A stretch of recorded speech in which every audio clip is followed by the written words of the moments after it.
No, sir. It's not audible. Not audible, sir.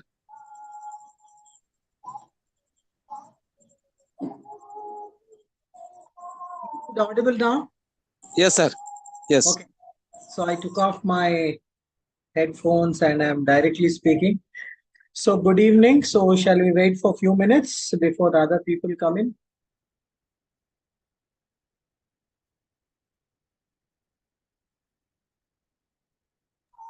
Just now only ended the earlier class, previous class. Okay. Was it operations research? Yes, yes, yes. Okay. So let us give what is politely called in corporates as bio break. Yes. Restroom break. So where are you working, Sriman Narayana? If I may ask. Yeah, I am working as a faculty, sir, assistant professor.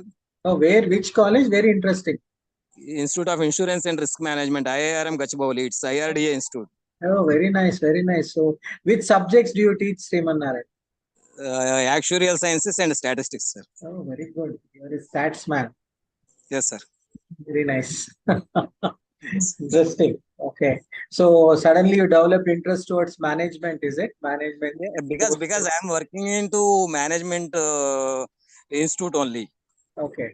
So we are offering only PGDM programs.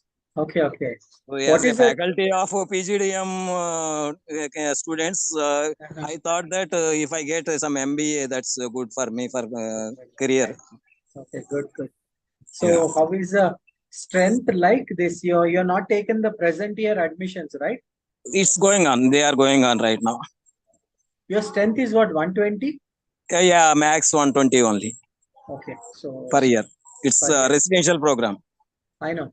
So there's, I'm told there is a lot of demand for actuarial services. Yeah, but it's lack of awareness is also Correct. there in the Absolutely. students. And what many people think, Sriman Narayana, that selling of insurance, they think only is life insurance where you go from house to house, or they don't know the potential about underwriting, risk Yeah, management. actually, earlier when the institute was established, our objective is only insurance and risk management programs. Okay. We used to offer only 1 year diploma programs. Okay. So in 2013 or 14, we introduced PGDM program and we are offering different specializations. Okay. Mainly focusing on insurance and risk management areas. Okay. So Very in nice. addition to that, we are offering analytics, marketing, HR, Interesting. finance, Acha. all these we are offering. Which means you're offering it as a elective, or there is a PGDM program in marketing? Electives. Electives, yeah, yeah. Because your core is finance, no? Sorry, Yeah. your core is insurance. Yes. Okay, good. Very nice. Very good. I really wish we had physical classes where we could have seen each other, but then Yes. we have problems with technology. Yesterday I was all ready, but I'm told that Yeah. there was screen sharing. Not only yours, sir. All the 3 sessions were like that only yesterday. Okay, all got cancelled. Yeah, all got cancelled and they are going to provide day after tomorrow, I think. Very nice. Saturday. Yeah. Nice, nice. So very good. So my suggestion is, once you finish your MBA, you should pursue a PhD. No, sir. I am already doctorate, sir. Oh, very nice. Actually, your doctorate in which area? Statistics and from Pondicherry Central University. Oh, very good. So after PhD, After doctorate only, I thought that okay, if I get some MBA, that's some better to add my something very good. to add to my CV. Oh, very good. Very nice. So you are already a PhD. Oh. Yes, sir. So you must be if I'm not wrong, you must be the only PhD in this entire lot. No, sir. Ramana is also there, sir. He has a doctorate. Achha, I don't see Ramana today, at least. No, he is there, sir. Ramana Ganta something is there. No, today we have only CNR Prasad, JS. So far, yeah, he hasn't joined so far. Getting tired. He will join. He will definitely join meanwhile also. So he's PhD in which topic? Yeah, I don't know, sir, exactly. I don't know. He has so many degrees, sir. 20 plus degrees. Oh my God, he's an interesting person. He is almost 60 plus years of aged person. Oh, he was slightly younger than me, that's all. Yeah. But very interesting that he's finding time to pursue so Yes. many different subjects and Really, really. so it's already 8-6 and only 8. What was the strength for the class before? In the first semester, we used to attend around 60 to 70 people for the offline classes, sir. Okay. In the second semester onwards, no one was attending the classes. No, Almost like this only. no, but what I'm saying is that just the session before this session, how many people were Yeah, 12 to 14, 12 to 15 there? max. Maybe it was because it was over. Yeah. People got tired and so I think just we'll wait for another minute and so if anybody else wants to interact, CNR Prasad, JS, Supriya, Shiva, Santu Chaudhary are all welcome because I feel such discussions are also very important in our regular classes. Also, we do a little bit of. It's very interesting to know that very rarely we get such students in my regular sessions where most of my students are just graduates who directly come in. It's very interesting to see such a wide diversity. Say anybody else can share their own experiences also. I'll be very happy if you're keen to share. But I'm sure a lot of people are shy or they're dressed informally. I don't know. Anyhow, I don't want to see their faces, but if somebody wants to talk, they're welcome. So I think, Simanara, I think you should go ahead. Yes, sir. Please. Yeah. 1 second.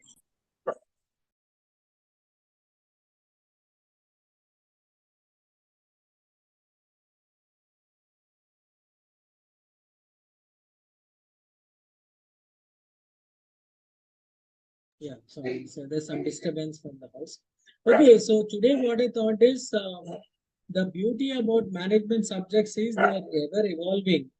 And actually, as I did not have one class yesterday, so what I did is I picked up a lot of tidbits from different websites. I think what you should do is there is a particular web, what to say, I should say app called InShots.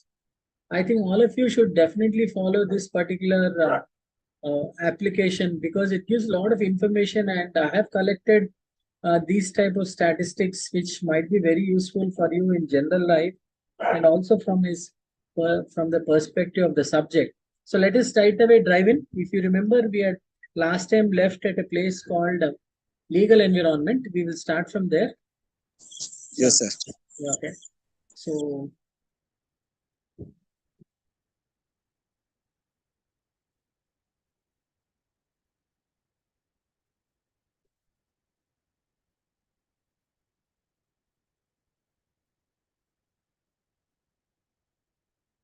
I think my screen is visible, right? Is my screen visible? Yes, sir. Yes, sir. Okay.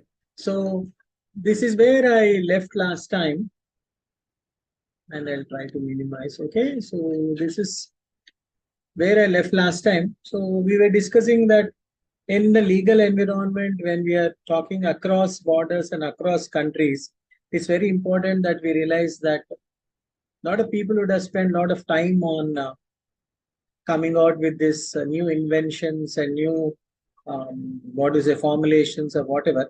If you remember in the 70s and 80s, Hyderabad was the capital of the bulk drugs industry. In fact, it was called the bulk drugs capital of the world.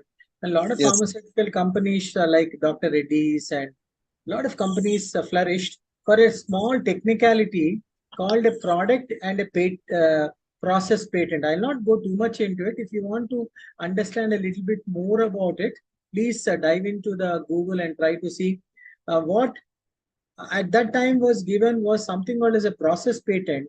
And what the Indian companies very cleverly did was they slightly changed the process. And once the process is changed, you could have made the same molecule or the medicine, but it is no longer available under the TRIPS agreement.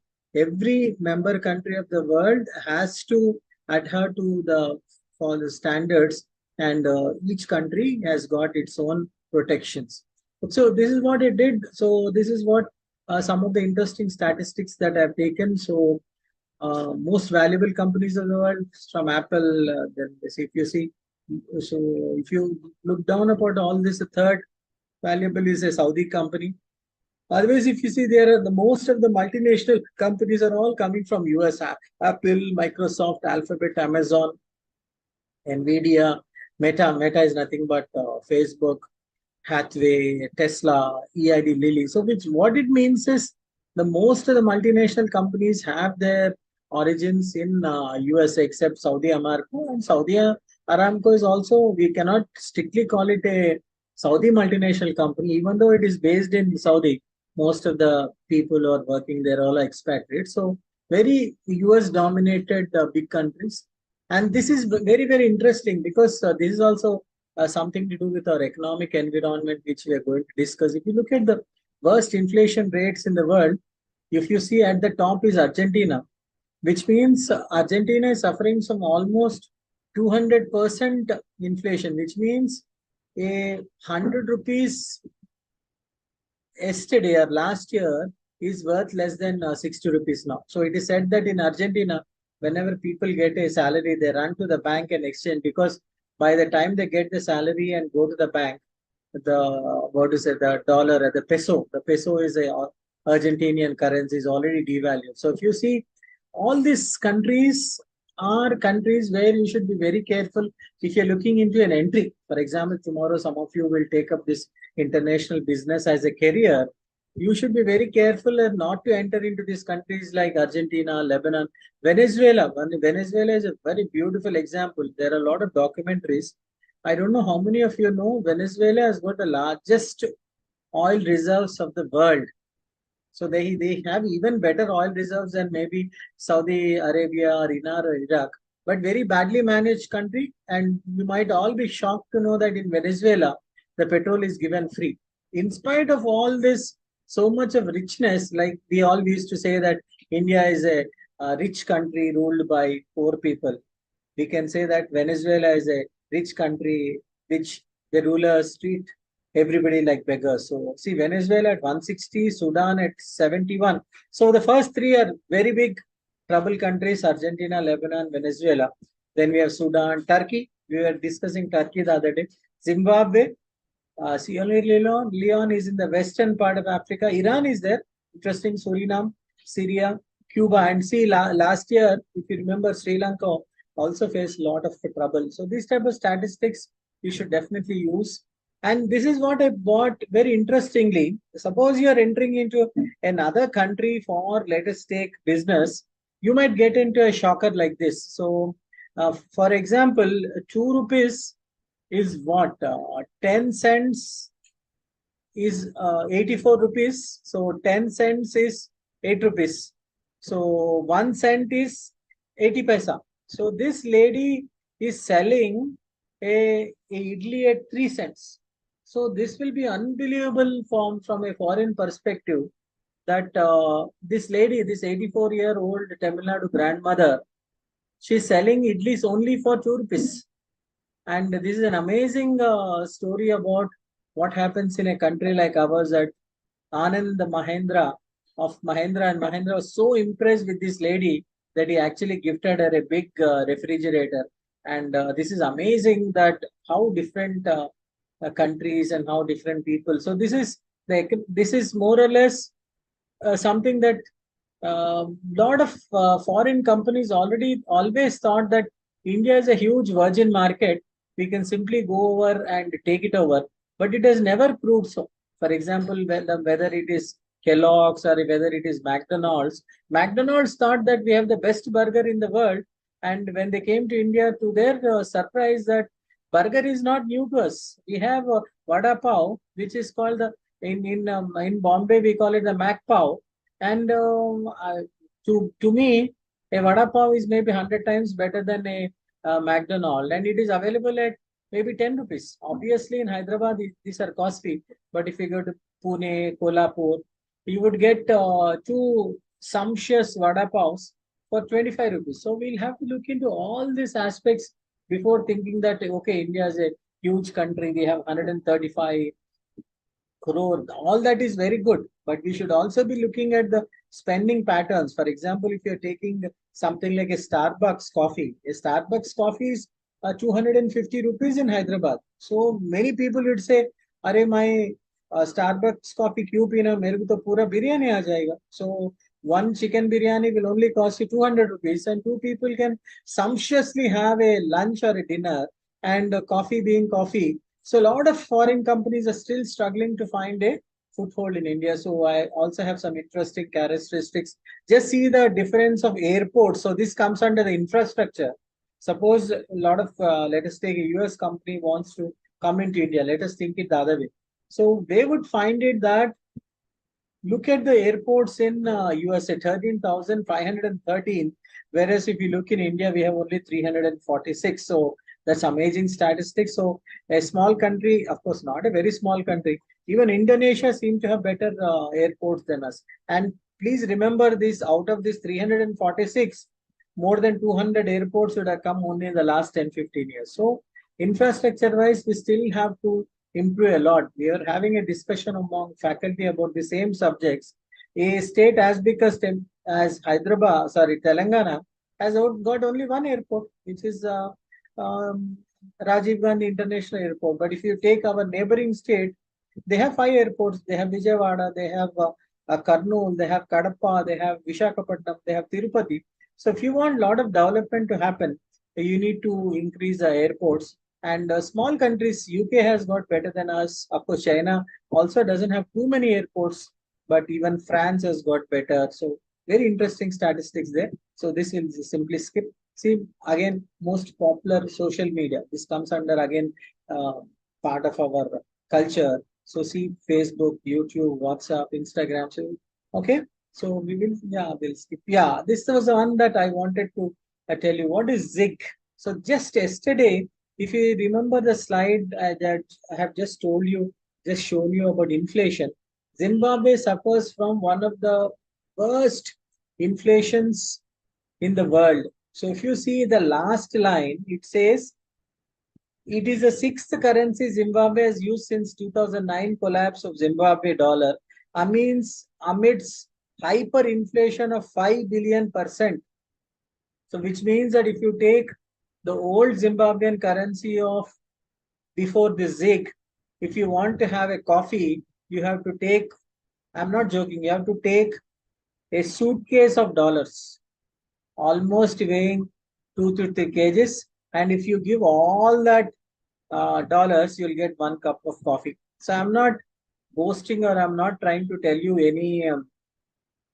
anything that's not real. If you can go to YouTube after this class and try to see countries like Sudan and all, where money is simply kept on the road and money is not even counted, it is weighed. So there's a weighing machine, and 1 kg of the local Sudanese currency will be given for maybe $10 or $20. So these are all some of the ill effects of the international business, where one country, in Zimbabwe, if you remember, was a beautiful country before Robert Mugabe took over in 1980 or 82. I'm not very sure. It was called Rhodesia. And see how much a problem that. So this is a new currency called ZIG that Zimbabwe has just introduced yesterday. So this is also interesting. So there is no other way to learn about international business than to travel.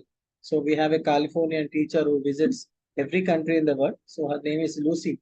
So she has joined the very few people who have visited all the countries of the world. So when she was 23, she started, and she has achieved this wonderful. So this is one of the things that is advised, that if at all you want to know a lot about this particular subject, is international business, you have to do a lot of internet study, then you'll have to maybe travel and find out. Okay. So this we have seen. So home country will put in lot. So we were talking about legal aspects. So there could be anti-corruption legislations to prevent multinational companies from using unethical means to obtain competitive advantage in a particular market. So all the home countries, which means when a foreign company, in fact, if you remember, there was a huge hue and cry about very recently about WhatsApp. See, what is happening with WhatsApp is WhatsApp uses encrypted technology, which means whatever message I'm sending to you and whatever message you're sending back to me are encrypted. And the government of India said that you cannot have these encrypted signals because this could be used by antisocial elements and also for for terrorism. What to say issues, but WhatsApp was very firm that we will not compromise on our most important unique selling proposition of WhatsApp is that when I talk to somebody, that conversation or whatever text or message or video or whatever audio is completely confidential between you and me. And in fact, WhatsApp said that if you want us to not use encrypted signals, we will rather we will rather exit out of this particular country. And this is where the Indian government backed out because nowadays WhatsApp is becoming business. The business. One second, one second. So sorry. So WhatsApp has become it's not a messenger service any longer. WhatsApp has become a part of communication, part of business. So sometimes the companies will back down, sometimes the countries will back down. So right as of now, WhatsApp has won over and the Indian government is silent because a lot of other people have to, for example, if the company is slightly smaller, they'll have to listen to whatever the local government is saying and they'll have to adhere to our local what is it views and our sentiments. For example, recently Netflix has accepted the Indian argument that too much of objectionable material is being shown, and Netflix also a lot of OTT channels will also come under the purview of the censor board or whatever. Sometimes Netflix and Hotstar and Amazon listen because they were they had a slightly lesser market, and a company like WhatsApp, which almost I think out of 135 crore Indians, around 100 crores or 110 crores use WhatsApp. So the government felt that let us not disturb this ecosystem. And so it's a little bit of give and take.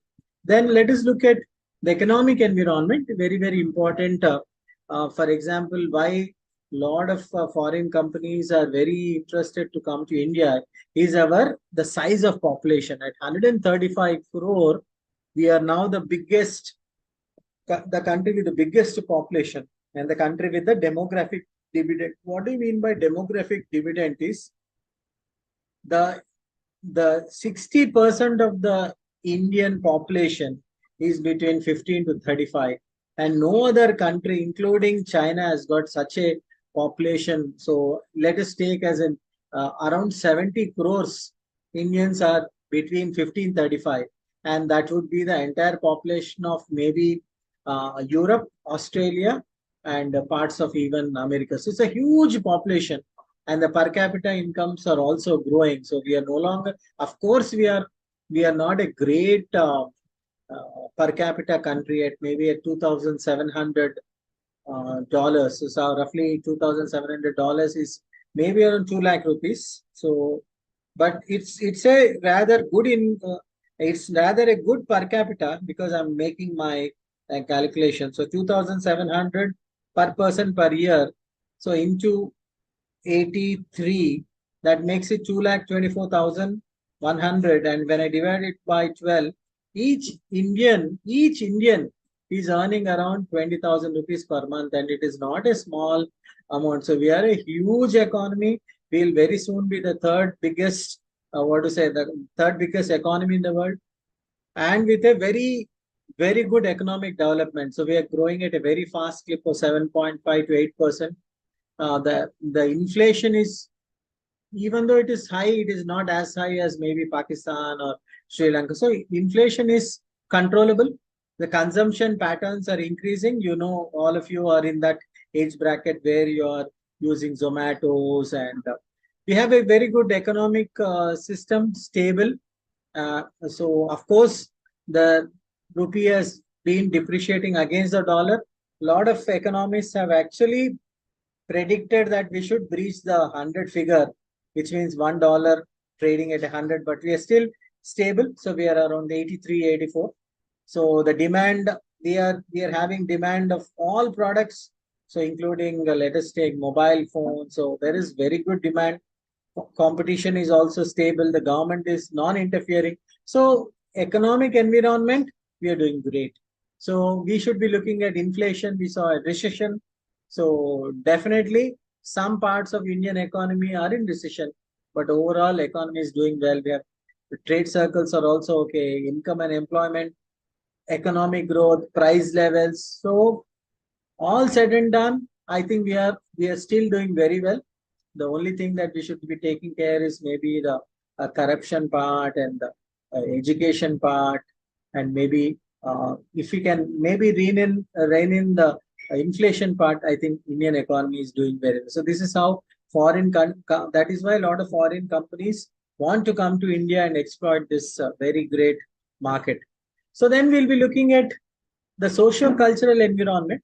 International business means operating in a cross-cultural environment. So if you have seen all the examples that we discussed on the day one, they're all socio-cultural environment.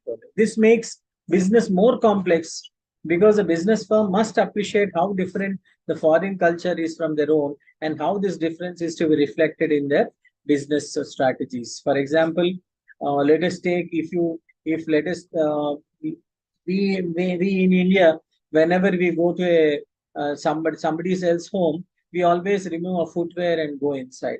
A foreigner, let us take a person from America when he's coming to India. In America, because it is maybe very cold or because they're using wooden floors, it is very people casually walk into the house with their shoes on, and this might not be appreciated by the Indians at all. And I find some of these habits so very strange. As for example, Sriman Narayana, me, and there are some faculty members who when we go and let us take give a lecture in some other college, what happens is that particular college might give us a memento. So in India, the memento is never opened and shown. But to my big shock, whenever a foreigner, let us take an American, a German, whenever we give them a memento, they open that memento and show it to all the audience. This I find an amazing difference in culture, because an American feels that he is getting something which is very, very valuable, maybe a statue of Ganesha or a painting or something. So he will simply rip it apart. The package is taken off and it is shown to the entire audience. And Indian what is it? Colleges and institute might not like somebody taking the thing apart and showing it. So there are a lot of interesting elements. For example, culture, when we mean it is continuously changing. It is learned. It has got shared meanings. Rituals, maybe something like Ganesh Chaturthi or maybe Christmas, Ramzan, norms and traditions. So we need to understand all this. Okay, culture has a general influence on consumption. So if you see in Hyderabad during the Ramzan time, the night markets will be on maybe till 3 o'clock or 4 o'clock, has an influence on all the stakeholders. So if you remember during the Corona time, some people like maybe Swiggy, interestingly, I don't know if I have in a class, I would ask some of you to respond. Can anybody tell me why Amul almost doubled its turnover? In Srimanara, can you take a guess? During Corona time, when all other products and categories suffered, Amul's milk consumption almost doubled. No idea, sir. Just guess. It's very, if you think logically, the answer is very, very simple. During Corona, the milk consumption almost doubled, and Amul was one of the happiest companies there. Turnovers almost doubled. So, any idea what happened during the Corona times, Remanara? We were all staying at home, right? Yes. So we had more time, right? Yes. So we wanted to try new dishes.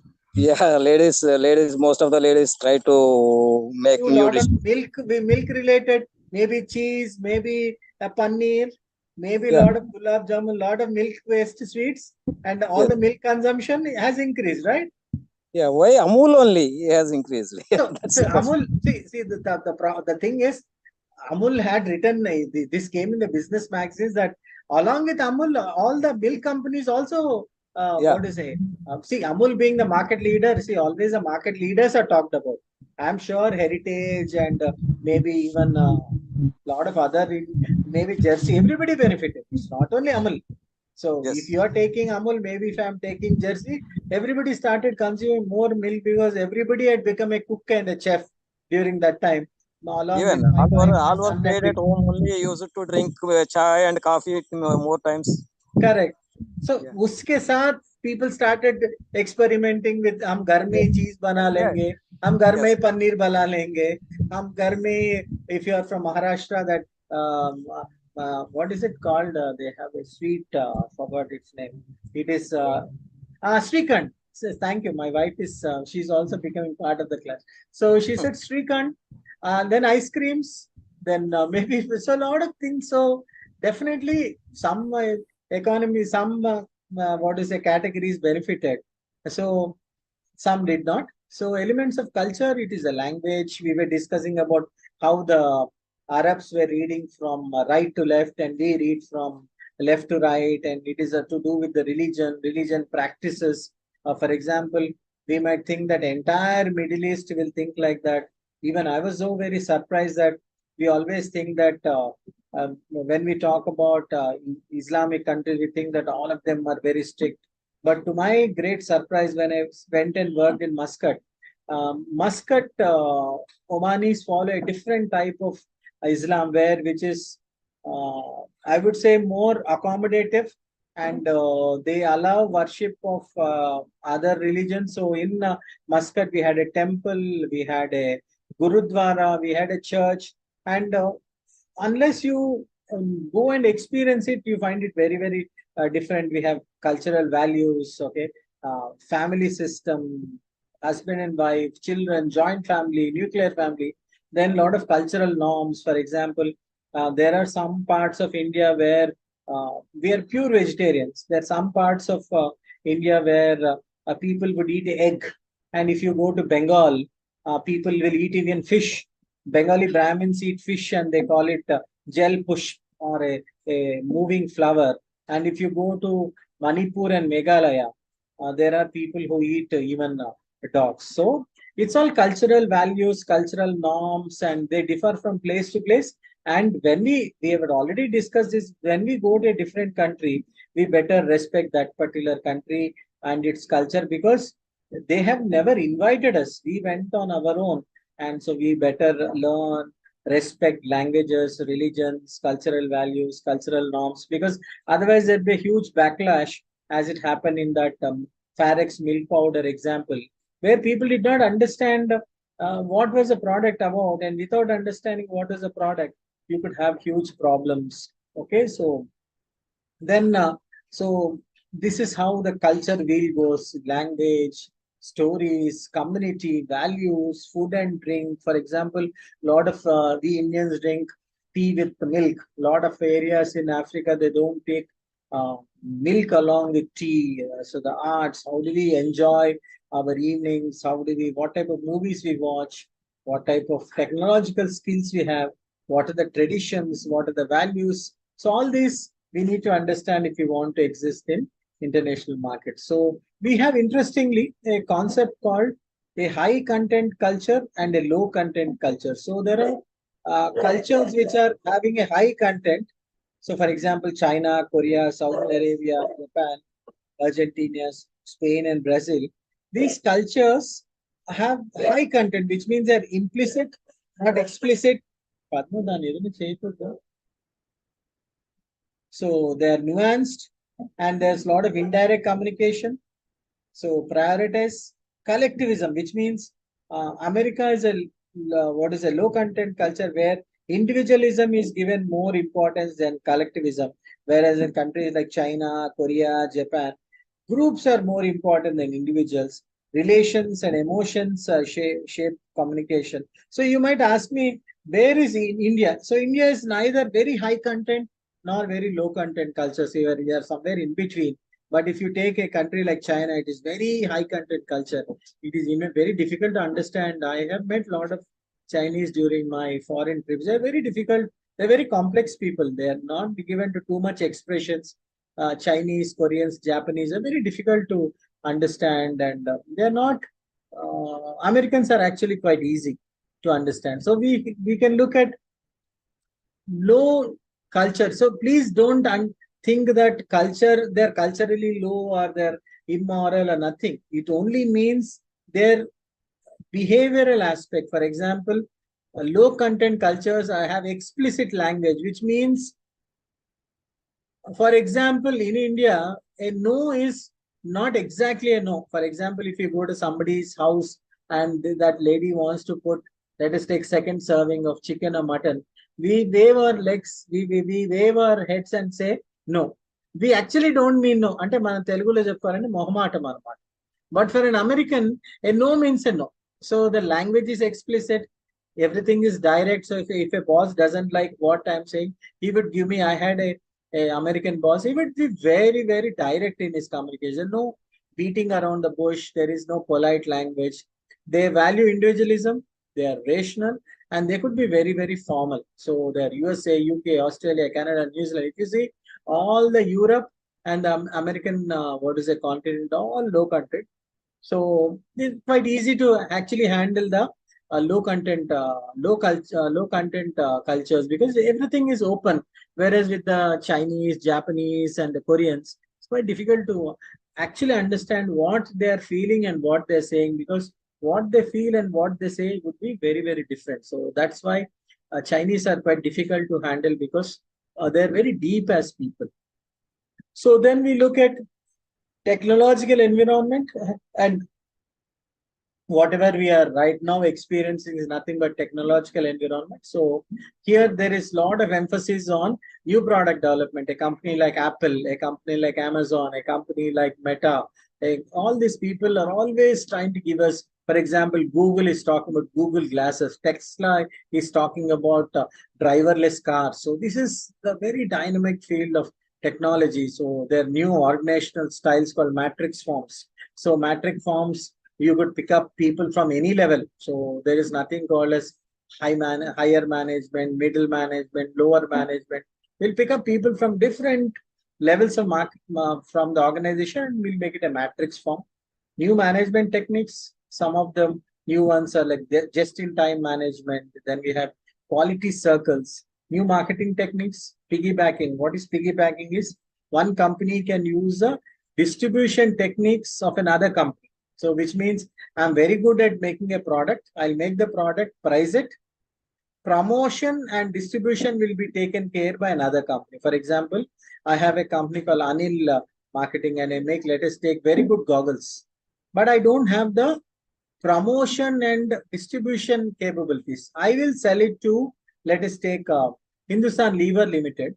So on the product packaging, it will be written manufactured by Anil Trading Company and distributed by, let's say Hindustan Lever Limited or something. So a lot of new production techniques have come in, outsourcing, third party, manufacturing. So all these are new concepts. We have networking, warehouse management, electronic data interface, cloud, cloud computing has come in, a lot of new things, artificial intelligence and robots, you name it, we are being taken over. And very soon, lot of entry-level jobs will be lost because of this increase of artificial intelligence and machine learning and chat GPT and all. We should be very careful. So all this pestle, political, economical, social, technological, physical, legal, and demographic, you should all be monitoring it not only from an international business perspective, even from your own development perspective, that all this could prove to be challenging. And a lot of our own jobs will be lost very soon in the next 10 years for technologies like artificial intelligence, machine learning, chat GPT. So we should be very careful about such technological. Okay, so the threats might come from web and internet. The payment mechanism, if you see, is almost everything is UPI now. But sometimes what happens is, in international business, you're dealing with different currencies. For example, you're dealing with a dollar. Then we have the British pound. Then we have the American Indian rupee. Then we have let us take the Saudi Riyal, the Omani Riyal. So different currencies, different tradings, different rates, different methods of payment, credit card, debit card, UPI. Some countries will accept, some countries will not accept. So all this are a challenge as far as technology is concerned. So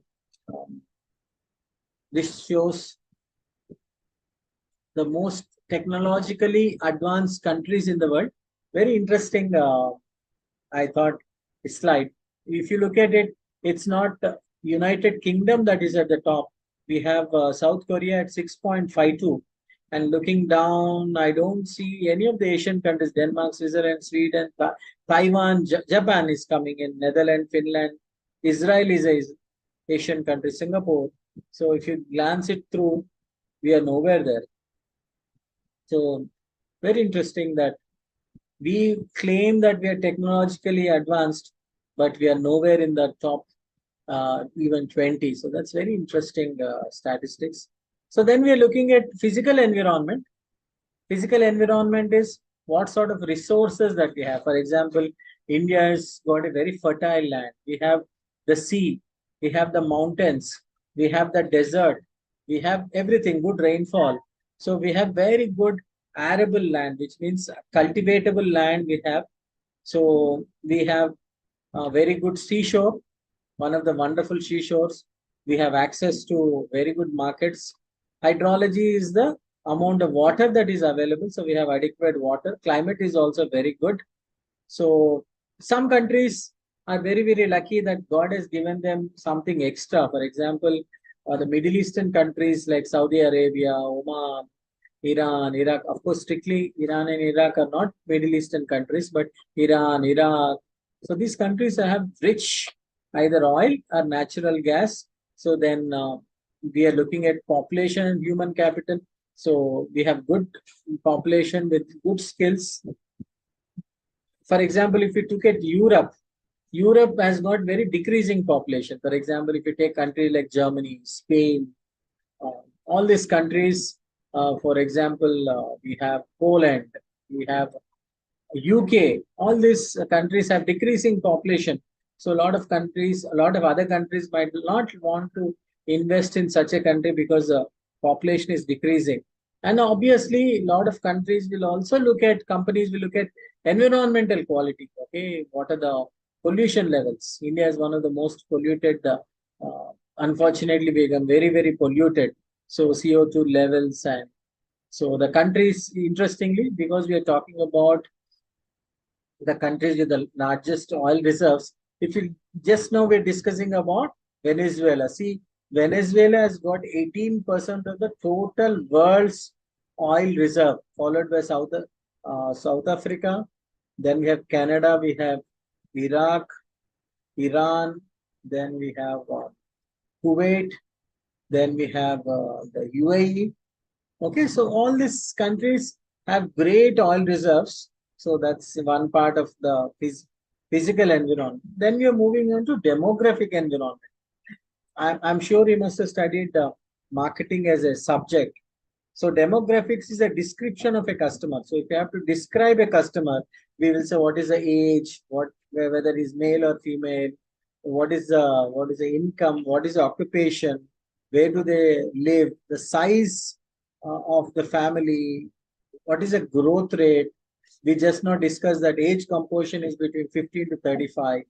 How much of the, for example, sex ratio, is it adverse? The Indians have a slightly adverse sex ratio, which means for every 100 men, we have only 985 women. Then what is the family size? So is it very huge, or so mostly Indian family sizes are between 4, which means husband, wife, 2 children. What are the education, economic stratification? How many people are very rich? How many people are poor? How many people are middle class? What are the educational levels? Importantly, what are the different castes? What are the religions? All these play a major role in deciding whether we should be entering that market. So this is what I was saying as demographic dividend. So if you see, Japan's demographic dividend has ended in 2004, which means Japan started aging by 2004, Italy by 2002, Republic of Korea still on, but they will have an aging population by 2027. Spain already has entered into the aged population group. China, one of our competitor, is also slowly aging, which means the people in that consumption class would have aged by 2031 because of their very strict population growth. Thailand will end by 2028. Brazil, one of our competitors in BRICS, Brazil, India, what to say, in from Brazil, Russia, India, and China will have the demographic dividend ending in 2038. And this is one of the statistics that is amazing, that we have entered into this demographic dividend in 2018, and our demographic dividend will go on till 2025. So, which means a place for boom for the next roughly 30 years. So that's where it is. And a close competitor for us is also Bangladesh, but Bangladesh does not have the same resources that we have. So all said and done, a very good place to invest would be India. So this is the first part. Then we'll move on to another very interesting topic.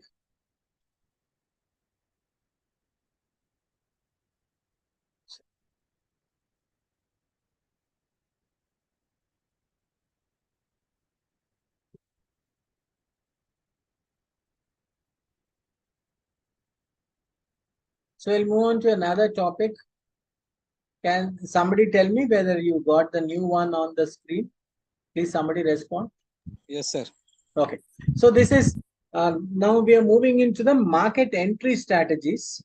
So what is market entry strategies is, suppose we want to enter into another country. For example, let us take your company or where you're working. They want to enter into a foreign country. What are the different things that you should be careful about? First thing is target market selection. So, if given a choice, would I enter into Sri Lanka, or would I enter into, let us take, Sudan? Or would I enter into Afghanistan, or should I go into Ethiopia? Or should I enter into South Africa, or should I go into Ireland? So you'll have to really think which market, and then you'll have to choose the mode of entry. So let us very quickly see. Okay, so the need for a solid market entry is an integral part. So you need to be very clear about the choices are unlimited, but your entry is limited by your own resources. Either the resources could be men, material, or machinery, or anything else. So we don't have 10,000 people that we can go and what to say, serve all the markets. So we have limited people, we have limited technology, limited capabilities, limited money. You should be very careful about which country. So obviously you'll have to look at what are the target market, what are the goals of the target market. You want to be, you just want to get a small share, or you want to become a market leader. Mode of entry is also very important. The time of entry is also very important. For example, not a very good time to enter maybe into a country like Sri Lanka, not a very good time to enter into a country like Ethiopia, because they're having some uh, problems within themselves. Maybe not a good time to enter into a country like Sudan. So not maybe a good time to enter into a place like Argentina. So you need to have a good marketing mix. Can anybody tell me what are the elements of the marketing mix? Which is, we don't have much time left today. The marketing mix that we're talking about is, what is your product? What is your price? What is your promotion? How are you going to distribute it? And obviously a control system to check the performance in the entered market. For example, in India, your product, a let us take a something like a pickle. So let us take you're getting 20% what is a profit, or 20% margin on a product that is selling at 100 rupees. So when you enter into a foreign market, initially, even if you're able to get the same 20% which you're getting in this domestic country, that is India, you should consider yourself to be very good, because getting a foothold into a market like, let us take US, is going to take a lot of time. A control mechanism to have checks and balances to see whether you're actually doing as well as expected. So target market selection. Okay, so select indicators, collect data. So now with internet coming in, lot of data is available. So you can actually go to a website and say, what are the country indicators? So you could rate the countries on each of these indicators, and compute the overall score. So that would be very interesting. So everything can be done very practically. And if you given all the data, the computer will feed in and will give you the ratings for the countries that you have decided. With the coming of the internet, things have become quite reasonable. Also, what you could be doing is, if you can let us take go down to Delhi. Delhi will have the embassies of all these countries, and the embassy people will be very happy to give you whatever data, because as embassy people of, let us take Ethiopia or Malaysia or Singapore or Thailand or wherever, one of their aims of that embassy is to get foreign direct investment, and also countries to um, what is start their operations. Embassies are a great source of information. So choosing the mode of entry. So again, depends on how much of risk you want to take, what is a competitive environment, legal infrastructure. For example, if you want to enter into Middle East, you need to have a partnership, because entire Middle East does not allow a direct entry. They can only allow a collaborative or an entry where we'll have a local partner. The business will be run with the local partner, and the local partner will be taking care of all the legal process. All the licenses will be with him, and we maybe will have to share our profit. Maybe if you are investing everything, that person you can take 80%, and because we are using his name and the licenses are on his name, maybe we'll have to give him 20%. So they'll depend from country to country.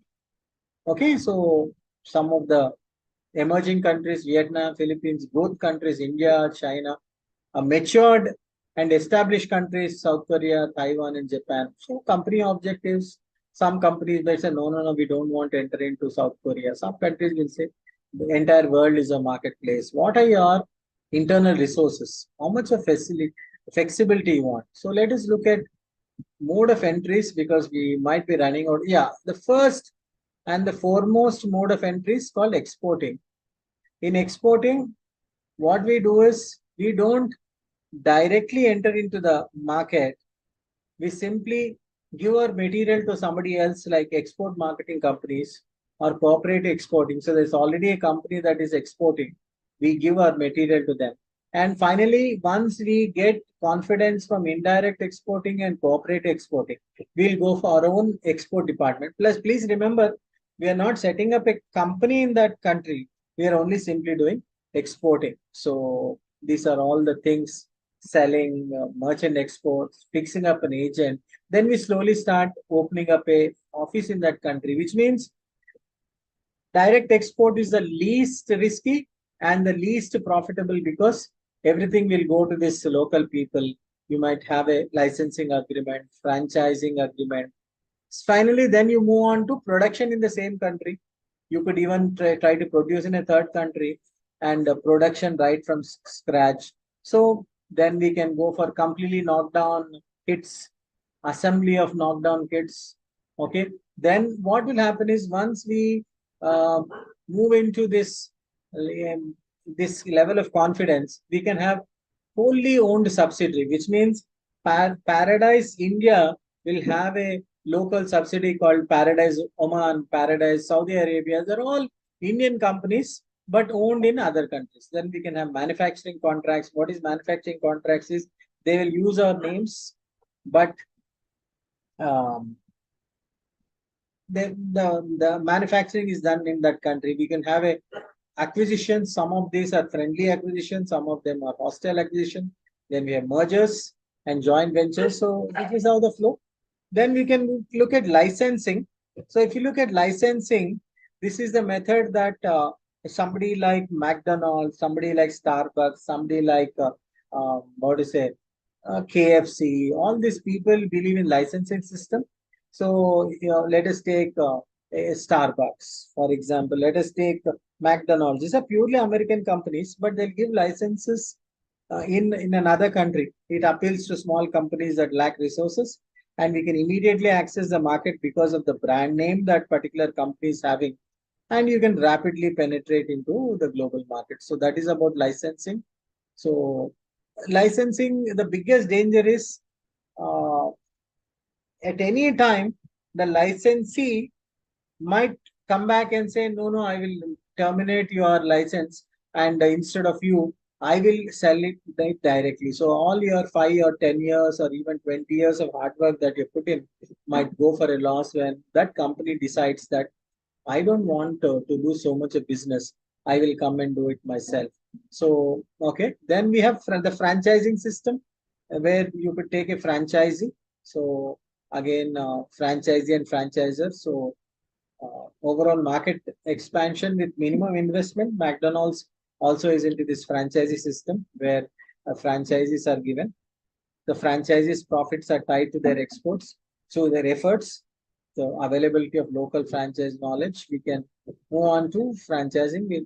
Planning, yeah, contract manufacturing is very interesting. A company like Nike, company like Reebok, all these big companies, what they do is they get these products made in another country, for example, Thailand, Bangladesh. So the Nike shoe, which is getting retailed at $100, 8,000 rupees, is only made around 500 rupees in maybe Bangladesh. So we have labor cost advantage, savings via taxation. So if you look at the shirt some of your friends would have gifted you from United States, they would say, let us take Louis Vuitton or some of these big brands, and you look at the back of the shirt, it will say Louis Vuitton, but made in Bangladesh or made in Philippines or something. So quick, you can have a lot of cost advantages in contract manufacturing. So we might be running out. So joint venture, very important. If you remember Maruti and Suzuki, then we had in Suzuki, then we have Hero Honda. So we have a lot of these joint ventures between two companies. There are a lot of advantages, a lot of disadvantages with lack of control, lack of trust. Finally, Maruti and Suzuki fought in the International Court of Law. Those are joint ventures. I'm rushing because it's only 1 minute left. So wholly owned subsidiaries. So where again companies will go for acquisitions. Greenfield operations is first time operation. Then benefits again, greater control, higher profits, and wholly run subsidiaries. Then yeah, so this is a very beautiful. Then we can have strategic alliances. What is strategic alliances? We would let us take a company like GMR.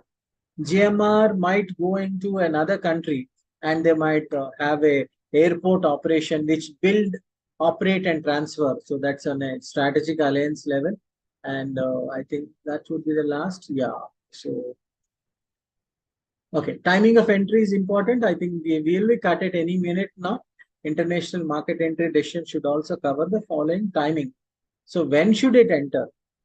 How much of international experience? So size of the firm, mode of entry, all these are very important. Okay. So some of the times the companies will also exit